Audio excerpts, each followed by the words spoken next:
Shalom Bapak Ibu, Saudara-saudari yang dikasihi dan mengasihi Tuhan. Kita sungguh bersyukur untuk berkat dan penyertaan-Nya di dalam hidup kita. Mari kita datang kepadanya, kita mengucap syukur kepada Tuhan. Tuhan, terima kasih. Kami mengucap syukur untuk kasih setia-Mu di dalam hidup kami.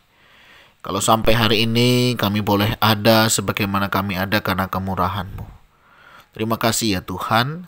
Sebentar kami akan membaca dan merenungkan firman-Mu. Berfirmanlah, dan biarlah kami mengerti apa yang menjadi kehendak-Mu di dalam hidup kami. Kami berdoa di dalam nama Tuhan Yesus Kristus. Haleluya. Amin. Ku rindu setiap waktu hidup di kebenaran-Mu, bukan dengan kuatku, namun karena Roh-Mu. Yesus, Kau yang ku pegang teguh. Ayat firman Tuhan yang menjadi bacaan kita hari ini terambil dari Amsal 10 ayat 25. Bila taufan melanda, lenyaplah orang fasik, tetapi orang benar adalah alas yang abadi. Demikianlah firman Tuhan, mari kita merenungkannya. Bapak Ibu Saudara yang dikasihi dan mengasihi Tuhan, jika kita memperhatikan baik-baik di bawah kolong langit ini, hampir semua orang merasakan kesempatan yang sama, namun memiliki hasil yang berbeda. Sama-sama menerima sinar matahari, menerima hujan, pendidikan yang sama, dan lain sebagainya. Akan tetapi tidak semua dari mereka yang berhasil. Mengapa hal itu demikian? Sebenarnya hal itu tergantung kepada bagaimana kita menjalani hidup ini. Hal serupa pun terjadi di dalam kehidupan kerohanian, di mana keberhasilan seseorang tergantung kepada bagaimana cara mereka menjalani kehidupan. Amsal 10 ayat yang ke-25 menjelaskan ada dua cara hidup seseorang, orang fasik dan orang benar. Kedua-duanya sama-sama diizinkan Tuhan mengalami badai kehidupan. Namun hanya orang benar saja yang mampu bertahan dalam hempasan badai kehidupan. Taufan dalam bahasa Ibrani ialah subhah, yaitu angin puting beliung dari sisi sebelah timur Yordania yang terkadang menghantam Laut Merah dan sekitarnya. Apabila badai ini menghantam Laut Merah atau Laut Mati, maka perahu-perahu yang sedang berlayar terancam karam diterjang badai. Hanya orang yang benar dan bersandar kepada firman Tuhan saja yang bisa bertahan menghadapi badai kehidupan dalam skala apapun, bahkan terkadang penganiayaan sekalipun. Hal serupa pun dikatakan oleh Yesus.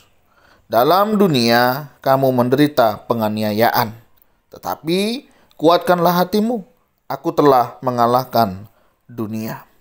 Yohanes 16 ayat 33. Oleh karena itu, rumus agar orang percaya dapat bertahan ialah hidup benar dengan tinggal di dalam kebenaran firman Allah. Rahasia kemenangan rohani kita bukan oleh tidak adanya penderitaan, melainkan berdiri teguh di tengah-tengah penderitaan yang sedang dialami. Firman Tuhan hari ini boleh mengingatkan kita bagaimana pentingnya kita hidup di dalam Tuhan. Kita boleh mengandalkan Tuhan, kita boleh hidup seturut dengan firman Tuhan. Bukan berarti saudara kita tidak mengalami masalah, bukan berarti kita tidak mengalami badai di dalam kehidupan. Sekalipun kita mengalaminya, sekalipun kita menjumpai itu terjadi di dalam hidup kita, kita punya keyakinan, kita punya kepercayaan bahwa Tuhan tidak pernah meninggalkan kita.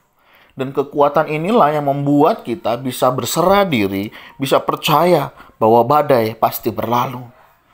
Tidak akan selamanya penderitaan itu ada. Dan Tuhan tidak akan pernah membiarkan kita hidup terus di dalam penderitaan, pergumulan, atau tantangan. Tuhan tahu batas kemampuan kita, dan Tuhan tahu tujuan daripada semuanya itu. Oleh sebab itu, saudara, penting sekali untuk kita bisa melihat apakah tantangan itu sebuah kelemahan, melemahkan kita, atau justru menguatkan kita di dalam kita mengikut Dia.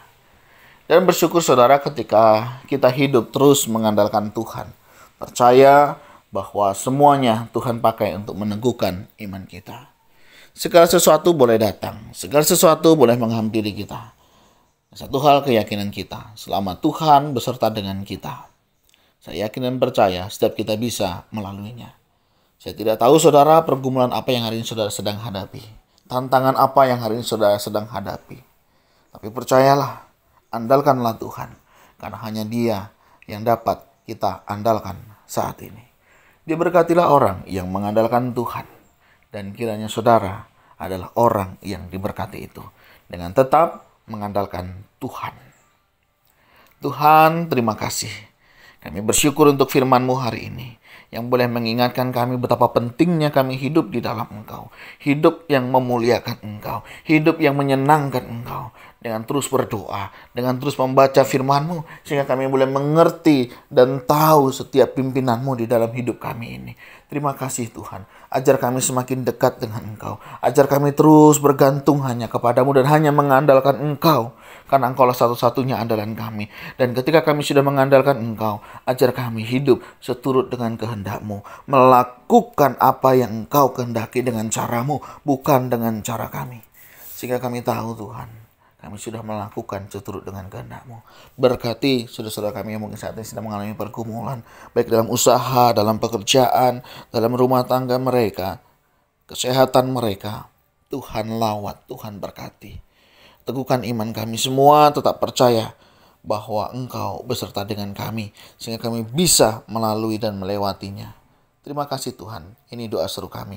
Kami naikkan di dalam nama Tuhan Yesus Kristus. Haleluya. Amin. Demikian renungan firman Tuhan hari ini. Kiranya boleh menjadi berkat buat kita semuanya. Shalom.